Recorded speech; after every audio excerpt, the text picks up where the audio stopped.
ஹalleluya, ஹalleluya, ஹalleluya. கர்த்தருடைய பரிசுத்த நாமத்திற்கு மகிமை உண்டாவதாக.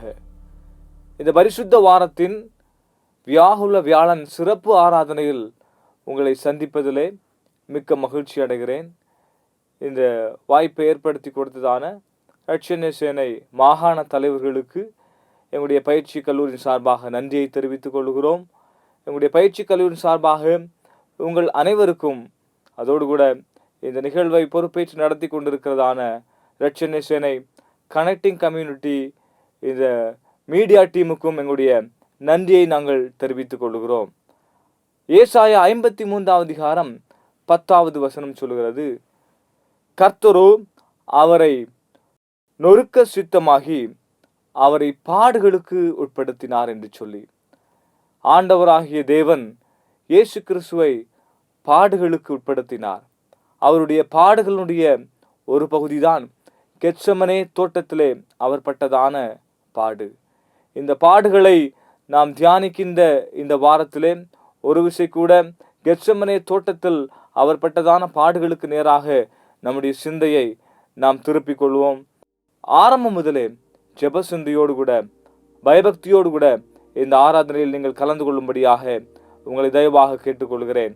யாவரும் கண்களை மூடி நாம் ஜெபம் செய்வோம். கிருபை நிறைந்த எங்கள் பரலோகத்தின் தேவனே, இந்த மனமகிழ்ச்சியான இந்த பரிசுத்த வியாகுல வியாழனுக்காக உமக்கு நன்றி செலுத்திக் கொள்கிறோம். ஆம் தகப்பனே, பிதாவாகிய தேவனுடைய அநாதி தீர்மானத்தின்படி எங்களுக்காக நீர் பாடுபட்டீர், வேதனைப்பட்டீர். ஆம் தகப்பனே, உம்முடைய பாடுகளினுடைய உச்சத்தின் நிமித்தமாக உம்முடைய இரத்தத்தின் பெருந்துளிகள் எல்லாம் ஆண்டவரே வேர்வை வழியாக நிலத்தில் சிந்தியது. ஆண்டவரே, தேவதூதன் அவர்கள் உம்மை தேற்றினார் என்று நாங்கள் வேதத்திலே தியானிக்கிறோமே தகப்பனே. ஸ்தோத்திரம். உம்முடைய பாடுகள் எங்களுடைய பாடுகளை எல்லாம் நீக்கி போடுகிறதே, எங்களுடைய வேதனைகளை எல்லாம் மாற்றி போடுகிறதே. அதற்காக ஒரு விசை கூட உமக்கு நன்றி செலுத்துகிறோம் தகப்பனே. உம்முடைய பாடுகளை தியானிக்கிற வேளையில், உம்முடைய வேதனைகளை எல்லாம் நாங்கள் தியானித்து சிந்தித்து பார்க்கிற வேளையில் அவைகள் எங்களுக்கு ஆசீர்வாதத்தையும் சமாதானத்தையும் சந்தோஷத்தையும் தருகிறதாய் அமையட்டும். தொடர்ந்து பாடுகிற பாடல்கள், தியானிக்கிற வேத பகுதிகள், சத்தியம் எல்லாவற்றையும் எங்களுக்கு ஆசீர்வதித்து கொடுங்க. உம்முடைய கிருபை எங்கள் மேல் அருள்மாரியா இருக்கும்படியாக செபிக்கிறோம். இதை பொறுப்பேற்று நடத்துகிற இந்த மீடியா டீமையும் கர்த்தர் ஆசீர்வதிக்கும்படியாக செபிக்கிறோம். இதை கேட்டுக்கொண்டிருக்கிற மக்களுடைய வாழ்க்கையிலும் உம்முடைய ஆசீர்வாதம் அதிகமாய் சேரும்படியாக கேட்கிறோம். நீர் மாத்திரம் மகிமைப்படும் இயேசுவின் நாமத்தில் கேட்கிறோம் ஜீவனுள்ள நல்ல பிதாவே. ஹalleluya, ஹalleluya, ஹalleluya. நம்முடைய பாடல் புத்தகத்துல 211வது பாடலை நாம் அனைவரும் சேர்ந்து பாடுவோம். வாரும் நித்திய ஆவியே தாரும் தவிப்பதற்கு பாரில் இயேசு பாடால் வந்த பலன் யாவும் முற்றுமாய் பாடுவோம். வாரும் நித்திய ஆவியே தாரும் தவிப்பவர்க்கு பாரில் இயேசு பாடால் வந்த பலன் யாவும் முற்றுமா. நேசமுள்ள இயேசுவுக்காய் தாசன் நான் என் யாவையும் பாசமாயிதோ படைத்து பற்றினேன் சிலுவையை. அவர் அடைந்த கஸ்தியும் ஆதால் வந்த ரட்சையும் அறிந்த நித்திய ஆவியே என கதை போதியும். நேசமுள்ள இயேசுவுக்காய் தாசன் நான் யாவையும் பாசமாயிதோ படைத்து பற்றினேன் சிலுவையை. வாசிக்கும்படியாக கொடுக்கப்பட்டுள்ள வேத பகுதி யோவான் 13வது அதிகாரம் 30 முதல் 35 முடியதான வசனங்கள். அவன் அந்த துணிக்கையை வாங்கின உடனே புறப்பட்டு போனான். அப்பொழுது ராக்காலமாயிருந்தது. அவன் புறப்பட்டு போன பின்பு இயேசு, இப்பொழுது மனுஷகுமாரன் மகிமைப்படுகிறார், தேவனும் அவரில் மகிமைப்படுகிறார். தேவன் அவரில் மகிமைப்பட்டிருந்தால் தேவன் அவரை தம்மில் மகிமைப்படுத்துவார், சீக்கிரமாய் அவரை மகிமைப்படுத்துவார். பிள்ளைகளே, இன்னும் கொஞ்சம் காலம் நான் உங்களுடனே கூட இருப்பேன். நீங்கள் என்னை தேடுவீர்கள். ஆனாலும் நான் போகிற இடத்துக்கு நீங்கள் வரக்கூடாதென்று நான் யூதரோட சொன்னது போல இப்பொழுதும் உங்களோடும் சொல்லுகிறேன். நீங்கள் ஒருவரில் ஒருவர் அன்பாயிருங்கள். நான் உங்களில் அன்பாயிருப்பது போல நீங்களும் ஒருவரில் ஒருவர் அன்பாயிருங்கள் என்கிறதான புதிதான கட்டளையை உங்களுக்கு கொடுக்கிறேன். நீங்கள் ஒருவரில் ஒருவர் அன்புள்ளவர்களாய் இருந்தால் அதனால் நீங்கள் என்னுடைய சீஷர்கள் என்று எல்லாரும் அறிந்து கொள்வார்கள் என்றார். ஆமேன். தேவன் தாமே வாசித்த வசனங்களின் மூலம் கர்த்தர் நம் ஒவ்வொருவரையும் ஆசீர்வதிப்பாராக. கிறிஸ்துவுக்குள் அருமையானவர்களே, உங்கள் யாவரையும் ஆண்டவராகிய இயேசு கிறிஸ்துவின் நாமத்தில் இந்த பரிசுத்த வியாழக்கிழமை ஆராதனைக்கு அன்போடு வரவேற்றுக் கொள்கிறேன். இந்த நல்ல வாய்ப்பை கொடுத்த ஆண்டவருக்கு நன்றி செலுத்துகிறேன். அதோடு நம்முடைய மாகாண தலைவர்களுக்கும் என்னுடைய நன்றியை நான் தெரிவித்துக் கொள்கிறேன். ஆண்டவராகிய இயேசு கிறிஸ்து சிலுவையில் அடிக்கப்படுவதற்கு முந்தின நாள் ஏராளமான நிகழ்வுகளை நாம் வேதாகமத்தில் வாசிக்கிறோம். அதில் என்னை பாதித்த 3 மிக முக்கியமான காரியங்களை உங்களுக்கு நான் அறிவித்து அதன் வாயிலாக ஆண்டவர் வெளிப்படுத்தும் 3 சத்தியங்களை உங்களோடு கூட நான் பகிர்ந்து கொள்ள விரும்புகிறேன். முதலாவது, ஆண்டவராகிய இயேசு கிறிஸ்து சீஷர்களோடு போஜனம் அருந்தினார். அப்பத்தையும் தண்ணீரையும் தன்னுடைய கரங்களில் எடுத்து சீஷர்களுக்கு கொடுத்து, அப்பத்தை தன்னுடைய சரீரமாகவும் திராட்சரசத்தை தான் சிந்த போகிற இரத்தமாகவும் சீஷர்களுக்கு அவர் கூறினார். இந்த நேரத்தில் ஒரு புதிய கட்டளையை சீஷர்களுக்கு அறிமுகம் செய்கிறார். யோவான் எழுதின சுவிசேஷம் 13ஆம் அதிகாரம் 34வது வசனத்தில் அதை நாம் வாசிக்கிறோம். நான் உங்களுக்காக வாசிக்கிறேன். நீங்கள் ஒருவரில் ஒருவர் அன்பாயிருங்கள், நான் உங்களில் அன்பாயிருந்தது போல நீங்களும் ஒருவரில் ஒருவர் அன்பாயிருங்கள் என்கிற புதிதான கட்டளையை உங்களுக்கு கொடுக்கிறேன். அன்பாயிருங்கள், பிறரை நேசியுங்கள் என்று ஆண்டவராகிய இயேசு சீஷர்களுக்கு அவர் சொல்லுகிறதை நாம் இங்கே வாசிக்கிறோம். அருமையான கர்த்தருடைய பிள்ளைகளே, இந்த சிலுவை பாடுகளை நாம் தியானித்து கொண்டிருக்கிற இந்த நாட்களில் பிறரை நேசிக்க வேண்டும் என்று ஆண்டவராகிய இயேசு நம்மிடத்தில் எதிர்பார்க்கிறார். அன்பாய் இருக்கும் அந்த சுபாவத்தை ஆண்டவராகிய இயேசு நம்மில் விரும்புகிறார். ஒருவரில் ஒருவர் அன்பாயிருங்கள் என்று சீஷர்களுக்கு சொன்ன அதே இயேசு இந்த நாளில் உங்களை பார்த்து, என்னை பார்த்து சொல்கிறார், ஒருவரை ஒருவர் நேசியுங்கள். இது மிகவும் கடினமான ஒரு காரியம். அநேக நேரங்களில் சிலர் நமக்கு பலவிதமான துன்பங்களை விளைவிக்கலாம், சில பாடுகளை நமக்கு கொடுக்கலாம், சில தேவையில்லாத வார்த்தைகளை நம்மை பார்த்து பேசலாம். ஆனாலும் ஆண்டவராகிய இயேசு சொல்லுகிறார், நீங்கள் அவர்களை நேசியுங்கள். இந்த நாளில் அருமையான கர்த்தருடைய பிள்ளைகளே, ஒரு தீர்மானம் எடுப்போம். பிறரை நாம் நேசிப்போம். ஆண்டவராகிய இயேசு நம்மை நேசிக்காவிட்டால் இந்த உலகத்தில் நம்மால் வாழ்ந்திருக்க முடியாது, ரட்சிப்பை அடைந்திருக்க முடியாது. இந்த நிலைமையில் நாம் இந்த உலகத்தில் சிறப்பான நிலைமைகளில் வாழ்ந்திருக்க முடியாது. ஆண்டவராகிய இயேசு பரிசுத்தமுள்ள தெய்வம். பாவிகளாகிய நம்மீது அவருடைய அன்பை விளங்க பண்ணினார். அவர் நம்மை நேசிப்பதற்கு நமக்காக கொடுத்த பரிசு என்ன தெரியுமா? தன்னுடைய ஜீவன், தன்னுடைய உயிரை இந்த உலகத்தில் கொடுத்து, கல்வாரி சிலுவையிலே கொடுத்து உங்களையும் என்னையும் அவர் நேசித்தார். ஆகவே இந்த நாளில் ஒரு தீர்மானம் எடுப்போம். எந்த சூழ்நிலையில் இவர் நம்முடைய வாழ்க்கையில் வந்தாலும், யார் நம்ம என்ன சொன்னாலும், எந்த நிலைமைகளில் நாம் இருந்தாலும் பிறரை நேசிப்போம். நம்முடைய பக்கத்து வீட்டிற்காரர்களை நேசிப்போம். நம்முடைய படைத்தலங்களில் வாழ்கிறவர்களை நேசிப்போம். நம்முடைய பிதாக்களை, நம்முடைய சகோதர சகோதரிகளை நேசிப்போம். நம்முடைய பெற்றோர்களை நேசிப்போம். நம்முடைய பிள்ளைகளை நேசிப்போம். அதுதான் ஆண்டவராகிய இயேசு கிறிஸ்து நம்மில் எதிர்பார்க்கிற மிகவும் முக்கியமான ஒரு குணாதிசயமாக இருக்கிறது. இரண்டாவது, ஆண்டவராகிய இயேசு செய்த காரியம், சீஷர்களுக்கு பணிவிடையின் தலைமைத்துவத்தை விளக்குகிறார். பணிவிடையின் தலைமைத்துவம் யோவான் எழுதின சுவிசேஷம் 13ஆம் அதிகாரம் 4-5 வசனங்களை நாம் வாசிக்கும் பொழுது அந்த நிகழ்வை நாம் வாசிக்க முடிகிறது. 4வது வசனம் சொல்கிறது, போஜனத்தை விட்டு எழுந்து வஸ்திரங்களை கழற்றி வைத்து ஒரு சீலையை எடுத்து அறையிலே கட்டிக்கொண்டு பின்பு பாத்திரத்தில் தண்ணீர் வார்த்து சீஷருடைய கால்களை கழுவவும் தாம் கட்டி கொண்டிருந்த சீலையினால் துடைக்கவும் தொடங்கினார் என்று வேதம் சொல்கிறது. பணிவிடையின் தலைமைத்துவத்தை ஆண்டவராகிய இயேசு சீஷர்களுக்கு கற்பித்து கொடுத்தார். இங்கே ஆண்டவராகிய இயேசு கிறிஸ்துவின் ஒரு தாழ்மையின் சுபாவத்தை நாம் இங்கே பார்க்கிறோம். வேதத்தில் வாசிக்கிறோம், அவர் தம்மை தாழ்த்தினார், சிலுவையின் மரண பரியந்தம் நம்மை தாழ்த்தினார். ஆண்டவராகிய இயேசு கிறிஸ்துவின் பிறப்பில் ஒரு தாழ்மை இருந்தது. அவருடைய ஊழியத்தில் ஒரு தாழ்மையை காண்பித்தார்.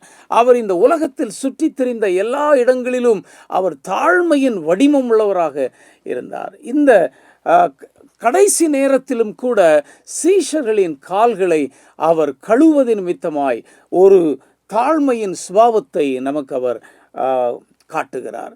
பணிவிடையின் தாழ்மைத்துவம். இந்த அருமையான கர்த்தருடைய பிள்ளைகளே, இந்த பரிசுத்த வியாழக்கிழமையை ஆசரிக்கிற நாம் ஒரு பணிவிடையின் தலைமைத்துவத்தை கொண்டவர்களாக வாழ வேண்டும் என்று ஆண்டவராகிய இயேசு நம்மிடத்தில் விரும்புகிறார். தன்னை தாழ்த்துகிறவர் எவனும் உயர்த்தப்படுவான் என்று வேதத்திலே நாம் வாசிக்கிறோம். தாழ்மை உள்ளவர்களுக்கு அவர் கிருபை அளிக்கிறார், பெருமை உள்ளவனுக்கோ அவர் எதிர்த்து நிற்கிறார் என்றும் வேதம் சொல்கிறது. ஆகவே இந்த சிலுவை பாடுகளை தியானித்து கொண்டிருக்கிற இந்த நாட்களில் இந்த தாழ்மையின் சுபாவம் நம் அனைவருடைய வாழ்க்கையிலும் இருக்க வேண்டும் என்று ஆண்டவராகிய இயேசு நம்மிடத்தில் விரும்புகிறார். நாம் எந்த சூழ்நிலையில் இருந்தாலும் தாழ்மை நம் வாழ்க்கையில் ஒரு மிக முக்கியமான குணாதிசயமாக இருக்கட்டும். நம்மை ஆண்டவர் உயர்ந்த சூழ்நிலைகளில் ஆண்டவர் நம்மை கொண்டு வைக்க நம்முடைய வாழ்க்கையில் தாழ்மை ஏற்படுவதற்கு நாம் நம்மை அர்ப்பணம் செய்ய வேண்டும்.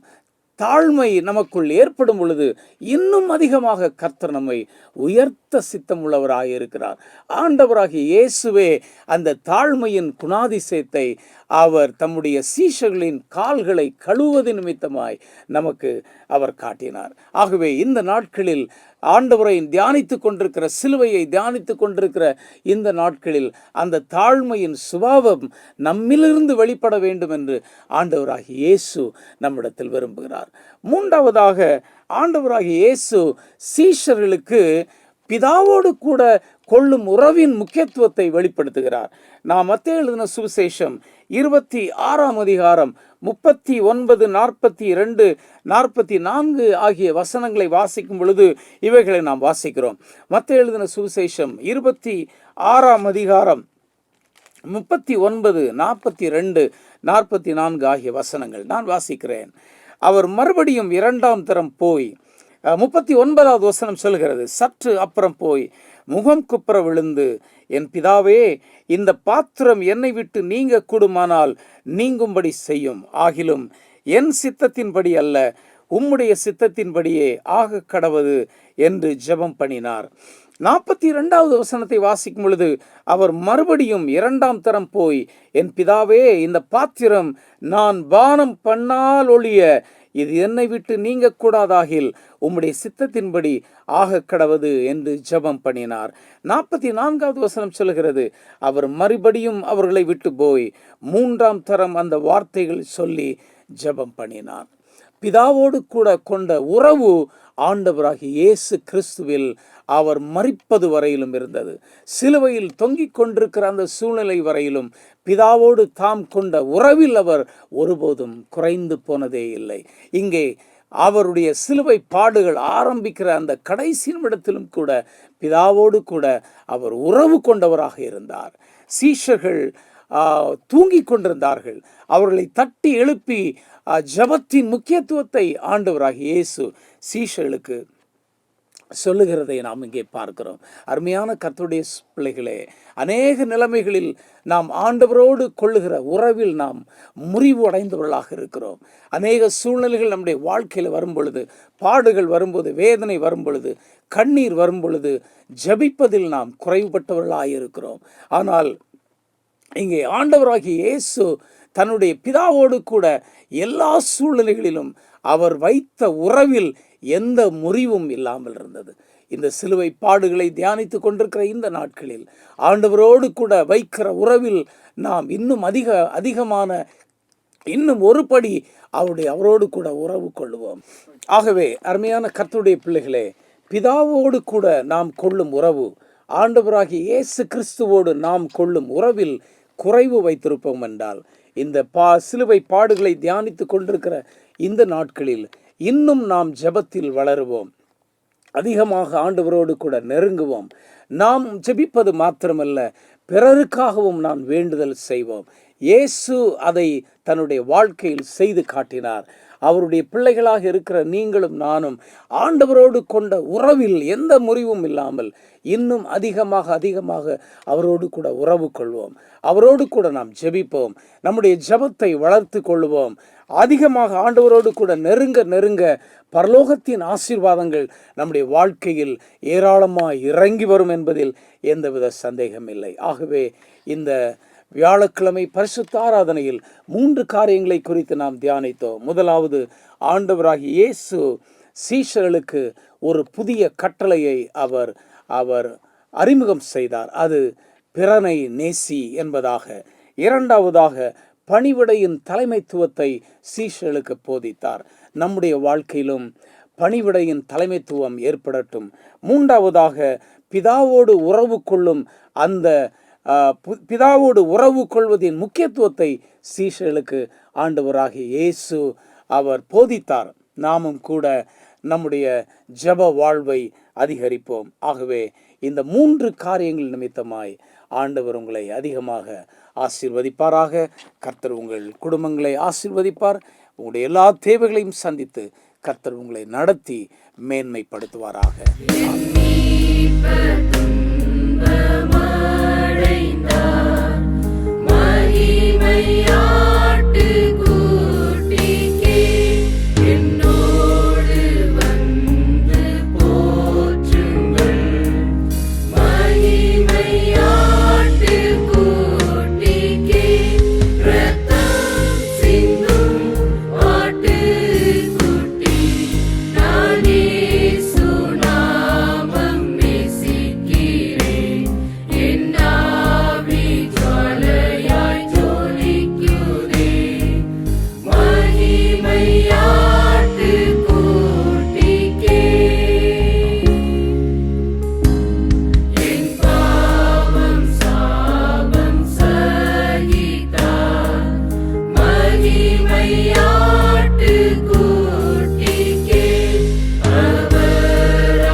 ஜெபம் செய்வோம்.